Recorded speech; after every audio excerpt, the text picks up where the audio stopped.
Israel in political paralysis once again. We're live in Jerusalem for our ongoing election coverage.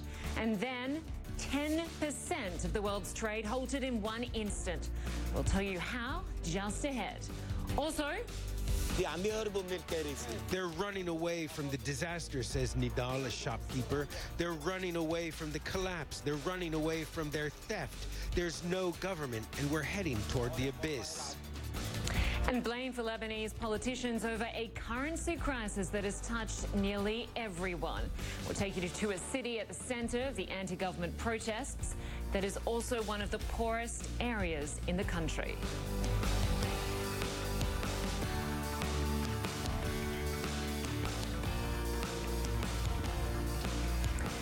Welcome to Connect About. I'm Lynda Kinkade, filling in for Becky Anderson. Good to have you with us. Well, Israel's fourth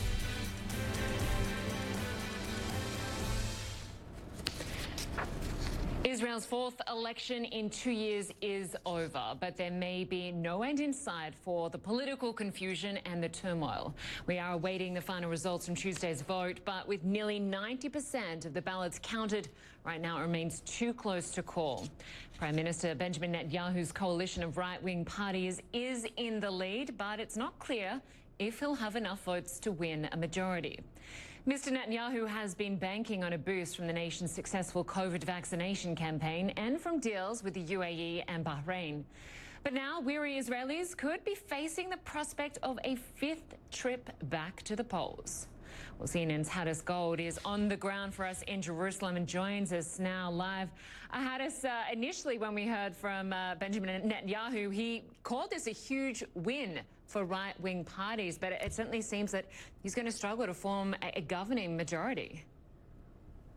Yeah, Lynda, last night when the first exit polls came through, it seemed like he was going to have that just over that 60, just at the 61 seats that he needed to get that majority and stay in power. And as the night went on, as votes started coming in officially, and as we're still getting votes in now, that seemed to have changed just a bit. Now, we just got more numbers in the last few minutes. We're at 97% of the votes in.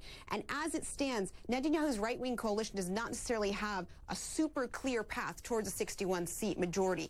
They could get there. I'm not saying it's impossible. They could get there. Now, what's interesting now, according to these latest numbers, we have 52 seats in the pro-Netanyahu bloc.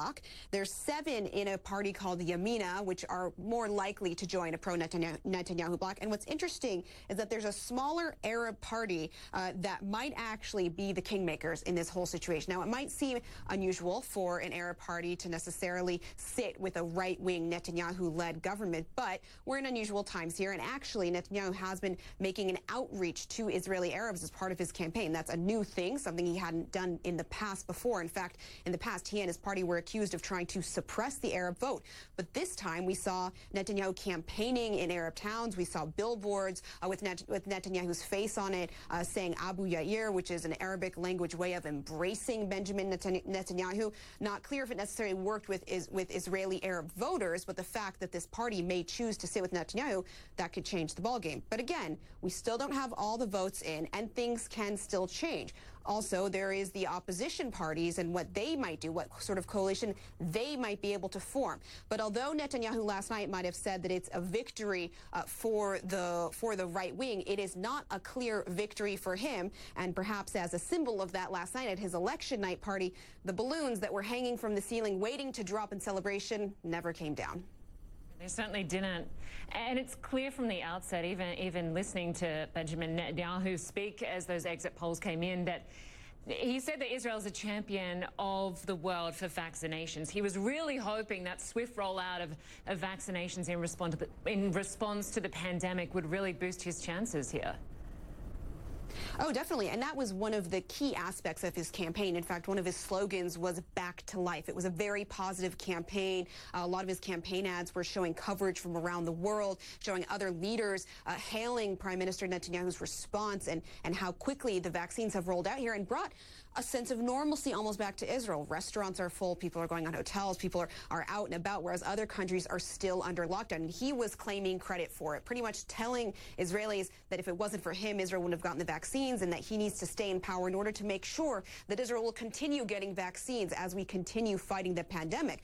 But it's not clear that it necessarily worked for him because, in fact, the Likud did lose a few seats. And as we've noted, he does not have that very clear majority because, keep in mind, while, yes, the vaccine rollout has been very successful, there is a pretty loud and active group of voters out there who are anti-Netanyahu. I was at a protest just last Saturday that happens regularly, and this protest regularly outside of the prime minister's residence, and this protest was huge last Saturday. There's lots of activity, lots of anti-Netanyahu activity out there, but the problem for the opposition was really gelling behind a single party, a single leader who could form a proper opposition coalition. And so what we're seeing is if Netanyahu does manage to cobble together this coalition, it will be a very right-wing coalition with right-wing parties, with religious parties as well, including some very right-wing parties. It'll be a different sort of government than we've had here in the past.